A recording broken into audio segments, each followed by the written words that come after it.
Welcome to another video. അപ്പോൾ എല്ലാവർക്കും 2024 ഒക്കെ അടിപൊളിയായിട്ട് പോകുന്നു എന്ന് വിചാരിക്കുന്നു. ഇന്നത്തെ എൻ്റെ ആഗമന ഉദ്ദേശം എന്ന് പറഞ്ഞാൽ ഞാനിപ്പോൾ ഒരു വീഡിയോ കണ്ടു കേട്ടോ.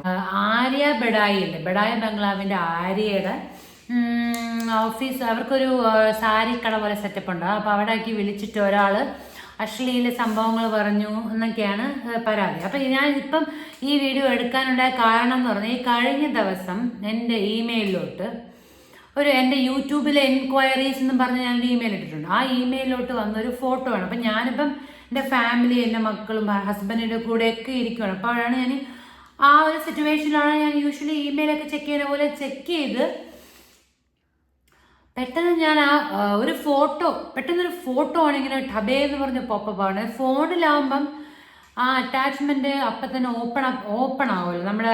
ഇപ്പം നമ്മുടെ ലാപ്ടോപ്പിൽ നമ്മൾ ഇമെയിൽ തുറക്കുകയാണെങ്കിൽ നമ്മൾ ഡൗൺലോഡ് ചെയ്ത് കഴിഞ്ഞാൽ മാത്രമല്ല, ഇതാണെങ്കിൽ പെട്ടെന്ന് തന്നെ എനിക്ക് തോന്നുന്നത് അതിൻ്റെ ആ കണ്ടന്റിൽ പേസ്റ്റ് ചെയ്തിരുന്നോണ്ടാണോ എന്ന് അറിഞ്ഞൂടാ, പെട്ടെന്ന് ഓപ്പൺ. അപ്പം ഞാനിത് കണ്ടിട്ട് സത്യം പറഞ്ഞാൽ ഫസ്റ്റ് ഓഫ് ഓൾ എനിക്ക് ഭയങ്കര ഒരു ഷോക്കാണ് വന്നത്. എന്നിട്ട് ഞാനിങ്ങനെ അയ്യോ എന്നുള്ള ചെയ്തപ്പോൾ എനിക്ക് എൻ്റെ മോളടുത്തപ്പോൾ എന്ത് പറ്റുന്ന ഇങ്ങനെ ചാടി വന്നിട്ട് സംഭവം ഞാൻ പറയാം എന്താണ് ഫോട്ടോ. ഞാൻ പെട്ടെന്ന് അതങ്ങ് മാറ്റി ആരെങ്കിലും കാണുന്നതിന് മുന്നേ. അത് എനിക്കിപ്പോൾ പെട്ടെന്ന് ഓർമ്മ എന്ന് പറഞ്ഞാൽ ഞാനിപ്പം കുറച്ച് പേരുടെ വീഡിയോസും കൂടെ ഞാൻ കണ്ടതിലേക്ക് ഇങ്ങനെ അവരുടെ ഫോട്ടോസൊക്കെ എടുത്ത് മോർഫ് ചെയ്ത് അവർ എന്താണ് തുണി ഇല്ലാത്ത രീതിയിലുള്ള എന്ന് പറഞ്ഞാൽ സെലിബ്രിറ്റി കുറച്ച് അത്യാവശ്യം പോപ്പുലർ ആയിട്ടുള്ള ഇൻഫ്ലുവൻസേഴ്സിനൊക്കെ കുറേ നാൾ മുന്നേ ഇങ്ങനെ എക്സ്പീരിയൻസ് ഉണ്ടായിട്ടുണ്ട് അവരുടെ. അപ്പം ഇതൊക്കെ ആർക്ക് വേണം, ഇപ്പം AI ഒക്കെ ഭയങ്കരമായിട്ട് എന്താണ് ഡെവലപ്പായിട്ടിരിക്കുന്ന സമയത്ത് എന്ത് വേണമെങ്കിൽ ആർക്ക് വേണമെങ്കിലും എന്ത് വേണമെങ്കിലും ചെയ്യാം. ഇപ്പം നമ്മൾ നമ്മുടെ ചുറ്റിനുള്ള ആൾക്കാരൊക്കെ നോക്കിക്കഴിഞ്ഞാൽ അവരുടെ മക്കളുടെ ചെറിയ കുട്ടികളുടെ ഒന്നും ഫോട്ടോസ് പോലും അവർ സോഷ്യൽ മീഡിയയിൽ ഇടാറില്ല. കാരണം അവർക്ക് പേടിയാണ്. എന്തുകൊണ്ടാണ് ആര് വേണമെങ്കിലും ഈ ഫോട്ടോസൊക്കെ എടുത്ത് എന്ത് വേണമെങ്കിലും ചെയ്യാം. ലൈക്ക് ഡാർക്ക് വെബിലൊക്കെ ഇപ്പം പല എന്തുവാണ് പോൺ വീഡിയോസിലൊക്കെ പോലും അവർ മോർഫ് ചെയ്തിട്ട് പലതും ഇറക്കുന്നുണ്ട്. അപ്പോൾ ആൾക്കാർക്ക് പേടിയാണ് അവരുടെ ഫാമിലി മെമ്പേഴ്സിന് അങ്ങനെ വീഡിയോസൊക്കെ വരുമോ. അപ്പം എന്ത് സംഭവം ഇപ്പം ഞാൻ പറയട്ടെ, ഇനിയിപ്പോൾ ഉള്ള നമ്മുടെ ലോകത്ത് ഞാനിപ്പം ആര്യ ബഡായിയുടെ കാര്യം എടുത്തിടാനുള്ള കാരണം എന്ന് പറഞ്ഞു കഴിഞ്ഞാൽ അവരെത്രയും വലിയ ഫേമസ് ആയിട്ടുള്ള ഒരാൾ. അപ്പം അവരുടെ പേഴ്സണൽ എക്സ്പീരിയൻസ് അവർ ഷെയർ ചെയ്തു. ലൈക്ക് അവരുടെ ഓഫീസിലേക്ക് ഒരാൾ വിളിച്ചിട്ട് മാസ്റ്റർബേറ്റ് ചെയ്തുകൊണ്ടൊക്കെ സംസാരിക്കുവാണ് ഫോണിൽ. അപ്പം ഇപ്പം ഞാൻ പറയട്ടെ, ഈ ഒരു 2024 നമുക്ക് വേസ്റ്റ് എക്സ്പെക്റ്റ് ചെയ്യാം.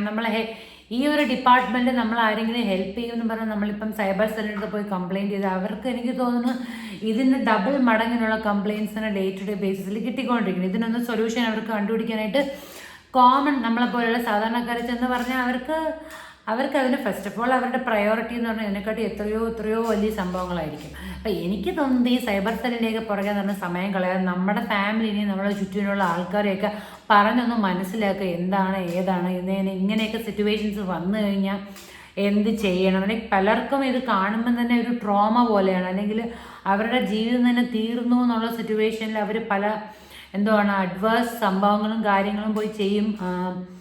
അവരുടെ ലൈഫിന് തന്നെ ചിലപ്പോൾ ഇപ്പം കല്യാണം കഴിക്കാത്ത കുട്ടികളായിരിക്കും. അപ്പോൾ അവരുടെ ഇങ്ങനത്തെ ഫോട്ടോസ് വന്നു കഴിഞ്ഞാൽ അവർക്ക് അങ്ങനത്തെ ആങ്സൈറ്റി കാണുമായിരിക്കും. അപ്പം ഞാൻ പറയട്ടെ, ഇനിയിപ്പോൾ ഉള്ള ലോകത്ത് എന്ത് വേണമെങ്കിലും ആരുടെ വേണമെങ്കിലും എപ്പോൾ വേണമെങ്കിലും എങ്ങനെ വേണമെങ്കിലും വരാം. നിങ്ങൾ വിചാരിക്കും ഞാനിപ്പം ഇത്രയൊക്കെ വയസ്സായി കല്യാണം കഴിഞ്ഞാൽ എനിക്ക് എന്ത് വേണമെങ്കിൽ ഇവിടെ നിന്ന് ബബ്ബ. അപ്പം ശരിയാണ്, ഞാനും ഇപ്പം ചെറിയ പ്രായത്തിൽ എൻ്റെ ഇങ്ങനത്തെ ഫോട്ടോസ് ഞാനും ഭയങ്കരമായിട്ടങ്ങ്, പക്ഷെ അന്ന് എനിക്ക് അതിനുള്ള അവയർനെസ് ഇല്ലായിരുന്നു. അതാണ് എൻ്റെ ഇമ്പോർട്ടൻസ്. ഇപ്പം ഞാൻ ഇതൊക്കെ പറയുന്നത് പെട്ടെന്ന് ചാടിപ്പിടിച്ച പോലെ ഈ ടോപ്പിക്കിലേക്ക് ചാടി വന്നതിൻ്റെ മെയിൻ റീസൺ എന്ന് പറഞ്ഞാൽ എൻ്റെ ഫോണിൽ വന്ന ആ ഒരു ഇമേജ്. സത്യം പറഞ്ഞു കഴിഞ്ഞാൽ പ്രോപ്പറായിട്ടൊരു പേരുണ്ട്, ഇമെയിൽ അഡ്രസ്സ് എല്ലാം ഉണ്ട്, ഒരു തുണി പോലും ഇട്ടിട്ടില്ല, ഒരു മണകുണഞ്ചൻ ഒരു ഞരമ്പൻ്റെ ഫോട്ടോ വേണം. Like literally I can see everything. അപ്പം ഞാൻ പറയട്ടെ, എൻ്റെ ചുറ്റിനുള്ള ഭാഗ്യത്തിന് പെട്ടെന്ന് എന്നിട്ട് ഞാൻ ആ ഇമെയിൽ എല്ലാ സംഭവം എൻ്റെ ഫോണിൽ തന്നെ ഉണ്ട്. ഞാൻ പെട്ടെന്ന് ഡിലീറ്റ് ചെയ്തു. എന്നിട്ട് എനിക്കത് തലയിൽ പോയുമില്ല. എന്നാൽ ആ പയ്യൻ്റെ ഫോട്ടോ മുഖം എല്ലാം ഉണ്ട്. അതെനിക്ക് എടുത്ത് ഈ വീഡിയോ സൈഡിൽ എനിക്ക് വേണമെങ്കിൽ വെക്കായിരുന്നു. അത് ഞാൻ എന്ത് ചെയ്യുന്നു പറഞ്ഞാൽ പെട്ടെന്ന് തന്നെ എനിക്ക് സത്യം പറഞ്ഞാൽ ആ ഒരു മൊമെൻറ്റിൽ എനിക്ക് പോലും എന്ത് ചെയ്യണമെന്ന് അറിഞ്ഞൂടാതെ ഞാനത് റീസൈക്കിൾ ബിന്നിൽ നിന്ന് തന്നെ ഡിലീറ്റ് ചെയ്ത് എനിക്കിപ്പോൾ റിക്കവർ പോലും ചെയ്യാൻ പറ്റാത്ത സ്ഥിതിയാണ്. നിങ്ങൾക്കിപ്പം പല ആൾക്കാർക്ക് സോഷ്യൽ മീഡിയയിലൊക്കെ വരണം എന്ന് ആഗ്രഹമുണ്ടാകും. പക്ഷേ ഈ ഒരു സ്കെയർ കാരണം കൊണ്ട് തന്നെ അവരുടെ ഫേസ് പുറത്ത് കാണിക്കാൻ തന്നെ പേടിച്ചിരിക്കുന്ന ആൾക്കാരുണ്ട്. അപ്പം ഞാനിപ്പോൾ ആ എന്തിനെ ഡിലീറ്റ് ചെയ്തു എന്ന് പറഞ്ഞ് വിഷമിച്ചിരിക്കുന്നത്, അവൻ്റെ മോന്ത എനിക്കിവിടെ വെക്കണമായിരുന്നു. എന്തായാലും ഞാൻ പക്ഷേ ആ ഇമെയിൽ ഐ ഡി പോലും ബ്ലോക്ക് ചെയ്ത് എനിക്ക് ഒരു സ്റ്റോറി പോലും ഇൻസ്റ്റാഗ്രാമിൽ ഇടാൻ പറ്റാത്തൊരവസ്ഥയാണ് അവനെ നാറ്റി. പക്ഷെ ഇങ്ങനത്തെ ഉള്ള ആൾക്കാരെ എനിക്ക് തോന്നുന്നില്ല, ഇതൊക്കെ ഒരു നാണക്കേടാ, അതൊക്കെ അവർക്കൊരു പബ്ലിസിറ്റി ആയിരിക്കുള്ളൂ മേ ബി. അവർക്ക് ഇൻസ്റ്റാഗ്രാം അക്കൗണ്ടൊന്നും അറിഞ്ഞൂടാ എനിക്ക്, പക്ഷേ അങ്ങനത്തെ ഒരു എക്സ്പീരിയൻസ് ഉണ്ടായി. അപ്പം എനിക്ക് എന്താണ് പറയാനുള്ളത്, ഇപ്പം എത്രയോ ചെറിയ പിള്ളേരുടെ ഇമെയിലൊക്കെ പലയിടത്തും പബ്ലിക്കായിട്ട് ഇട്ടിട്ടുണ്ടായിരിക്കും. അപ്പം അവർക്കൊക്കെ ഇത് വരുന്നുണ്ടായിരിക്കും. അപ്പം അവർ എനിക്ക് തോന്നുന്നു ചിലരൊക്കെ ഫസ്റ്റ് ഓഫ് ഓൾ അതൊക്കെ കണ്ട് പേടിച്ച് പിന്നെ ഇമെയിലൊക്കെ എടുത്ത് മാറ്റുമായിരിക്കും. അങ്ങനെയൊക്കെ പല ഇമെയിലൊക്കെ ഇടുന്നത് ഒരു യൂസിനാണ്. അതൊക്കെ എടുത്ത് മാറ്റി കഴിഞ്ഞാൽ അവർക്ക് അവരുടെ ഇൻറ്റൻറ്റഡ് ഉദ്ദേശം നടക്കില്ല. അപ്പം മെയിനായിട്ട് പറയാനുള്ള കാര്യം ഇതിൻ്റെ പിന്നിലുള്ള അവെയർനെസ് ഉണ്ടാവുക. അതായത് ഇനിയുള്ള ലോകത്ത് എന്ത് വേണമെങ്കിലും സംഭവിക്കാം. അതുകൊണ്ട് ഇതൊന്നും കണ്ട് പേടിച്ച് നമ്മൾ ഓടി ഒളിക്കാതെ, ഞാനിപ്പോൾ സത്യം പറഞ്ഞാൽ ചെറിയ രീതിയിൽ പേടിച്ചിട്ട് ഞാനത് ഡിലീറ്റ് ചെയ്തത് ഞാൻ വളരെയധികമായി പരിതപിക്കുന്നു. സാധാരണ ഇൻസ്റ്റാഗ്രാമിലൊക്കെ എന്തെങ്കിലുമൊക്കെ മെസ്സേജ് വന്ന് ആ സ്റ്റോറിയൊക്കെ എഴുതും. പക്ഷേ ഇതുവരെ എനിക്ക് ഇങ്ങനത്തെ പടങ്ങൾ ആരും അയച്ചു തന്നിട്ടില്ല. പക്ഷേ എനിക്കതൊരു ബിഗ് ഡീൽ അല്ല. പക്ഷേ ഞാനത് എൻ്റെ ഫോൺ ആരെങ്കിലും പിള്ളേർ ആരെങ്കിലും എടുത്ത് എപ്പോഴെങ്കിലും നോക്കാമെന്നുള്ള സിറ്റുവേഷൻ ആയതുകൊണ്ട് ഞാൻ അപ്പം ഡിലീറ്റ് ചെയ്ത് കളഞ്ഞത്. അപ്പം അതാണ് ഞാൻ പറയണത്. ലൈക്ക് നമ്മൾ കോളേജിൽ പോകുന്ന കുട്ടികളാണെങ്കിലും ചെറിയ സ്കൂളിൽ പോകുന്ന പിള്ളേരാണെങ്കിലും, ഇപ്പം ഞാൻ ആസ് എ ചൈൽഡ് എനിക്ക് തോന്നുന്നു ഒരു 4ാം ക്ലാസ് 5ാം ക്ലാസ് സമയത്ത് എനിക്ക് ഈ ബാഡ് എക്സ്പീരിയൻസ് ഉണ്ടായിട്ടുണ്ട്. പക്ഷെ ആ സമയത്ത് എനിക്ക് എങ്ങനെ റിയാക്ട് ചെയ്യണമെന്ന് എൻ്റെ വീട്ടുകാർ പറഞ്ഞു തന്നിട്ടില്ല, എൻ്റെ സ്കൂളിൽ നിന്ന് പഠിപ്പിച്ചു തന്നിട്ടില്ല. അതായത് ഞാനൊരു ഞാനിപ്പോൾ പറയാം, എക്സ്പീരിയൻസ് പറയാം. ഇതുവരെയായിട്ട് ഞാനൊരു സോഷ്യൽ മീഡിയയിൽ ഷെയർ ചെയ്തിട്ടില്ല. അപ്പോൾ എനിക്ക് തോന്നുന്നു ഞാനത് ഷെയർ ചെയ്യണതിൻ്റെ റിലവൻസ് അത്രയ്ക്കും ഉണ്ട്. കാരണം ഇത് കേൾക്കുന്ന പാരൻസ് അല്ലെങ്കിൽ കുട്ടികൾക്ക് ഇതുവരെയായിട്ട് ഇതിനെപ്പറ്റിയുള്ള കാര്യങ്ങളൊന്നും പറഞ്ഞു കൊടുത്തില്ലെങ്കിൽ അവർ അത് അറിയണം. എന്നിട്ട് എന്തെങ്കിലും പേടിച്ചൊക്കെ ഇരിക്കുന്ന ആൾക്കാരുണ്ടെങ്കിൽ ആ പേടിയൊക്കെ മാറ്റിയിട്ട് അവർ ധൈര്യമായിട്ട് മുന്നോട്ട് വന്ന് അതിനെ ഫൈറ്റാണ് ചെയ്യേണ്ടത്. അതായത് എനിക്ക് ഉള്ള എക്സ്പീരിയൻസ് എന്ന് പറഞ്ഞാൽ ഞാനൊരു ഡ്രോയിങ് ക്ലാസ്സിന് പോയിട്ടുണ്ടായിരുന്നു. ആ ക്ലാസ്സിൽ ഡ്രോയിങ് പഠിപ്പിക്കുന്ന സാർ എന്ന് പറയുന്നത് നമ്മൾ എന്തുകൊണ്ട് ഗുരു ദേവോ ഭവ അങ്ങനെയൊക്കെയാണ് നമ്മൾ പഠിപ്പിച്ചിരുന്നത്. അപ്പം നമ്മൾ ആ രീതിയിലൊക്കെ പോയി.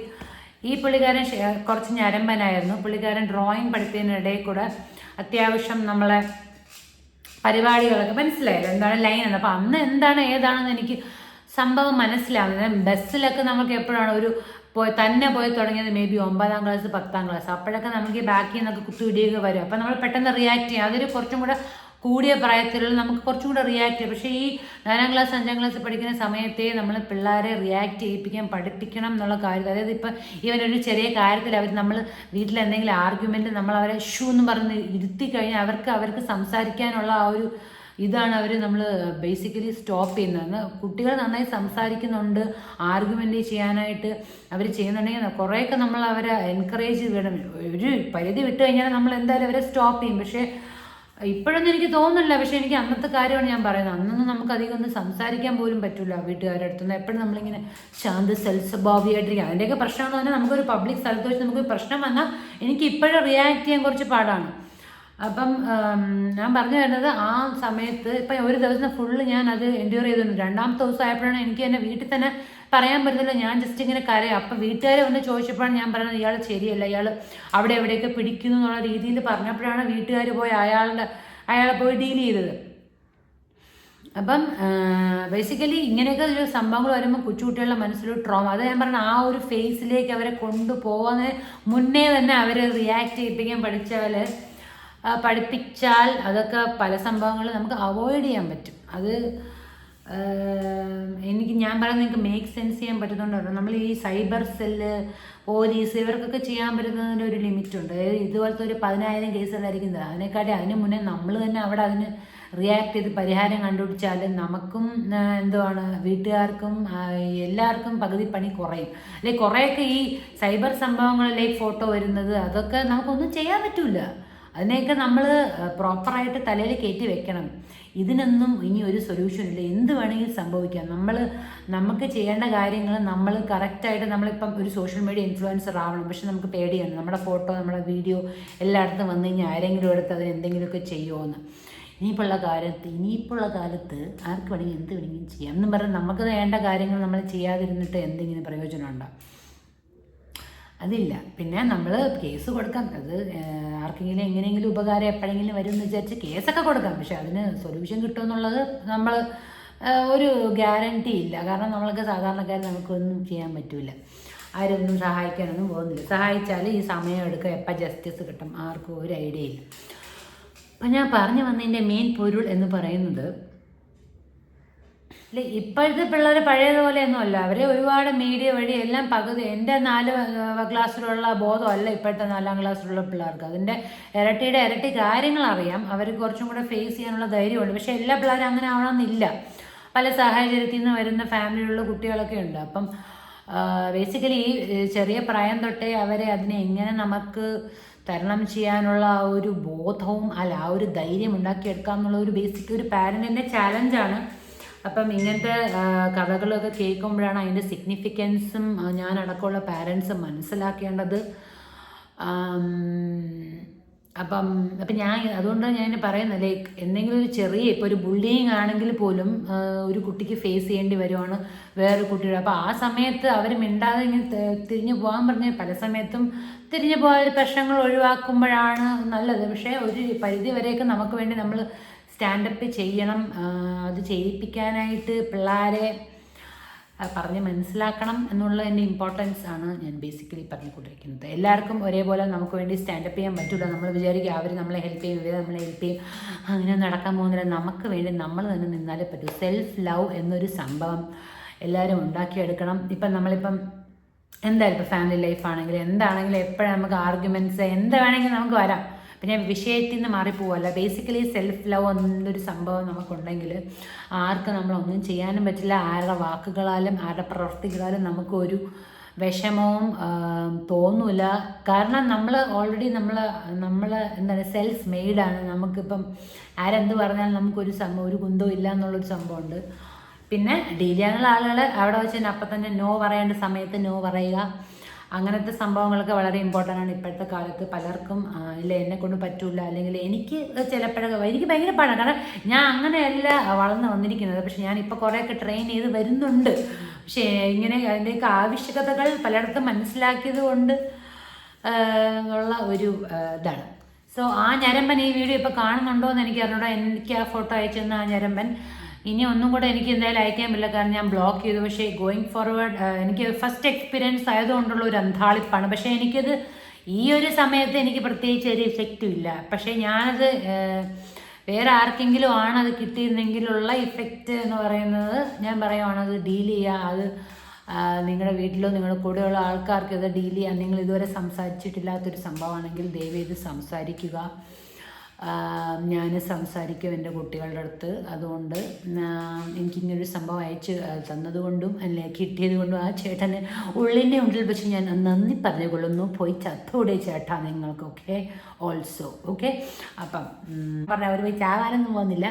പക്ഷേ ഇങ്ങനെ ജീവിക്കുന്നതിനെക്കാട്ടും നല്ല ചാവുന്നതാണ് കേട്ടോ. എന്തായാലും എല്ലാവർക്കും നല്ലത് വരട്ടെ. ഞാൻ എന്തെങ്കിലും മേക്ക് സെൻസ് ചെയ്തു എന്ന് വിചാരിക്കുന്നു. Love you all. Thank you for watching.